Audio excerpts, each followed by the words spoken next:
Hi நண்பா. இன்னைக்கு என்ன ஸ்டோரி பார்க்க போறோம்னா, ரோமியோ அப்படின்ட்டு ஒரு பையன் இருக்கான். அவன் ரோட்ல நடந்து போயிட்டு இருக்கும்போது அவனுக்கு எதுக்காப்புல ஒரு வயசானவர் வந்து மயக்கம் போட்டு விழுந்தாரு. பாத்தீங்க அப்படின்னா அவன் நினைச்சான், சரி நம்ம இல்லைனாலும் யாராச்சும் ஒருத்தங்க அவங்க ஹெல்ப் பண்ணுவாங்க, நம்ம தான் ஹெல்ப் பண்ணணும் இல்லை அப்படின்னு சொல்லிட்டு நினைச்சிட்டு அவன் பாட்டுக்கு போயிட்டான். ஒவ்வொருத்தரும் சரி நம்ம இல்லைன்னா மத்தவங்க யாராவது ஹெல்ப் பண்ணுவாங்கன்னு சொல்லிட்டு அவங்க பாஸ் பண்ணிட்டே போயிட்டு வயசானவரை ஹெல்ப் பண்ணதுக்கு கடைசி வரைக்கும் யாருமே வரல. பாத்தீங்க அப்படின்னா பப்ளிக்ல உதவி பண்றதுக்கான எண்ணங்கள் இருக்கிற மனுஷங்க ரொம்ப கம்மியாயிட்டாங்க.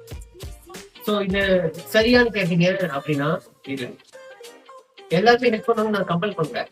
ஆனா நம்மளால முடிஞ்சது கண்டிப்பா பண்ணலாம். நான் இன்னைக்கு பண்ண போறேன், நீங்களும் ஹெல்ப் பண்ணலாம். பாய்.